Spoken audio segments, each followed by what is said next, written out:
The craziest thing happened at my Roblox school today, and somehow it all started because one rich kid got offended by a grilled cheese. I joined the server like normal. Tuesday? Boring? Cafeteria smelled like square pizza and bad decisions. Everybody was packed in line fighting over chocolate milk, and the lunch lady was yelling like she had military experience. Then the doors opened, and in walked Beckett Goldlington III. That was not a joke. That was actually his username. His avatar looked like a billionaire child who owned 3 yachts and had never touched grass in any server. Gold chain, white suit, tiny sunglasses indoors, sparkle effect on max. He had one of those expensive Roblox faces that always looks like it knows your family is in debt, and behind him were 2 matching friends dressed like bodyguards. Except they were both holding trays of fruit cups like they were guarding national treasure. Everybody went quiet because Beckett never came to the cafeteria. He usually had food teleported to the rooftop lounge by one of his weird little admin friends, so the fact he was standing in the lunch line like a normal person already felt illegal. He slowly looked around the room like he was inspecting a property he was about to demolish. Then he stepped forward, pointed at the grilled cheese special, and said, in the most offended voice I've ever heard in Roblox, "Is this toasted on both sides?" The lunch lady didn't even look up. Yes. Beckett gasped like she had cursed at his ancestors. One side should be decorative. Nobody knew what that meant. A bacon-haired noob behind me whispered, "Decorative bread is crazy." Then the lunch lady slapped the sandwich on a tray and said, "That'll be $5. Beckett stared at her. 5. Yes. He removed his sunglasses dramatically. I don't buy lunch. I buy places. And that should have been the end of it. It was not, because Beckett pulled out a giant money gun accessory, fired fake cash into the air, and screamed, "Fine, I'll buy the entire cafeteria."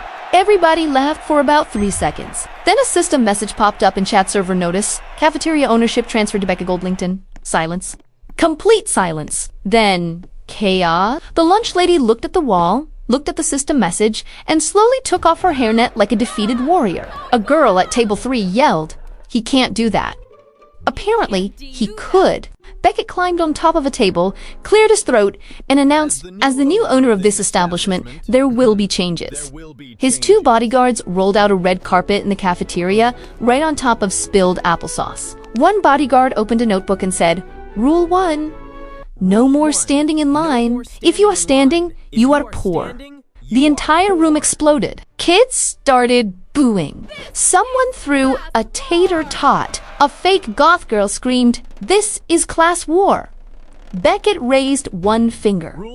Rule 2, water now costs 12 Robux. The room got louder. Rule 3, pizza slices are now VIP access only.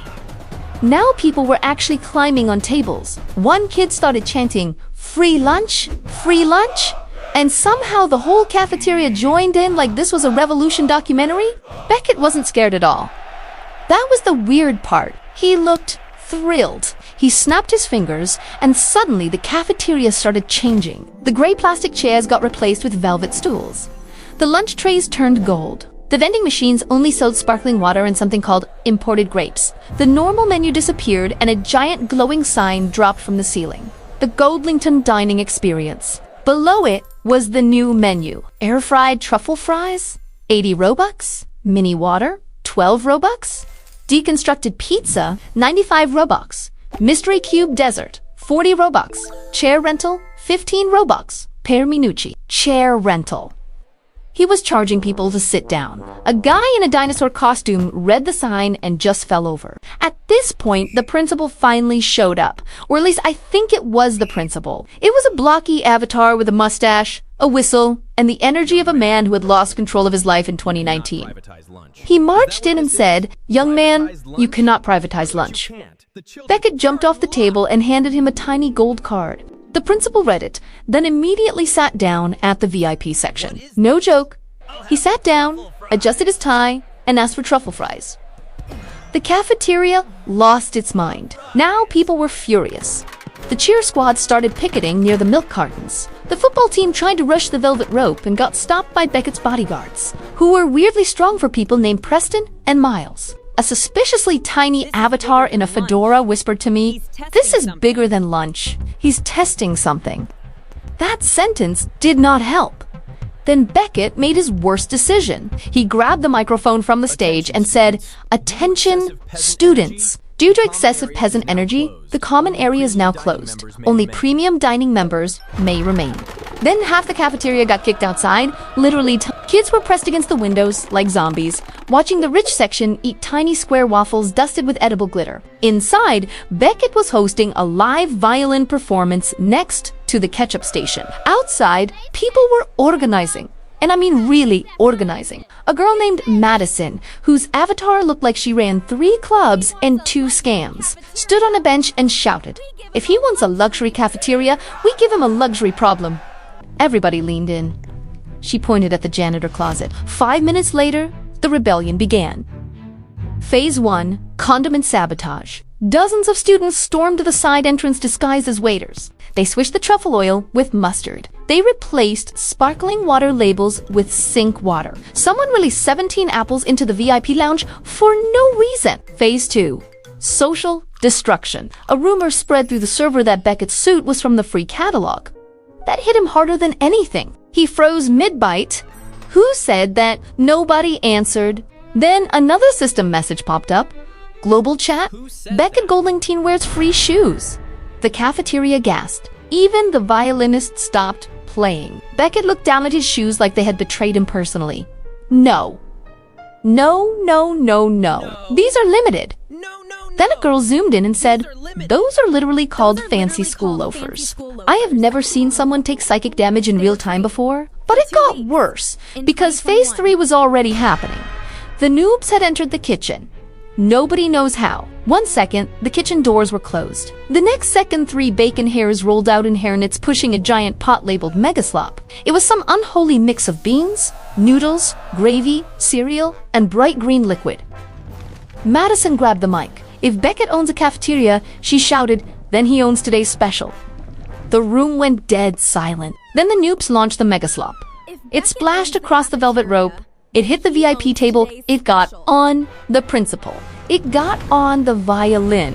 And most importantly, it got on Beckett's white suit. The cafeteria exploded. Everyone started screaming, laughing, jumping on tables, throwing napkins, spraying ketchup packets. Like battlefield medics had lost hope. The principal slipped into the desert station. One bodyguard rage quit. The other bodyguard tried to save the grapes. Beckett just stood there, covered in Mega Slop, trembling. Then he slowly raised his head and said the most terrifying sentence of the entire day. This was never about lunch. Everybody stopped. He wiped green goo off his sunglasses. Then he smiled and the walls of the cafeteria started moving. Actual walls. Sliding open.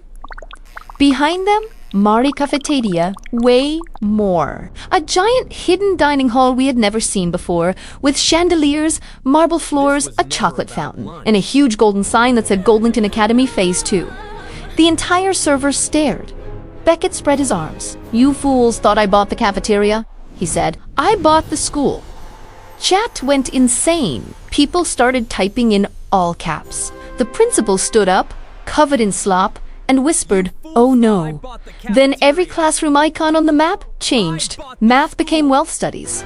Gym became polo strategy. Detention became networking lounge. And the school bell played piano music. At that point, I left. Nope. Absolutely not. I am not attending a private luxury school run by a child named Beckett, in sunglasses full of gravy. But right before I disconnected, I got one final private message from the tiny fedora avatar. It said, "He doesn't even go here." And then the server shut down. So yeah, that was the day a Roblox rich kid bought the entire cafeteria, started a luxury lunch dictatorship, got attacked with Mega Slop, and maybe secretly owned the whole school the entire time. Normal Tuesday. If you want more insane Roblox stories like this, like the video, subscribe, and comment what disaster should happen next in this server.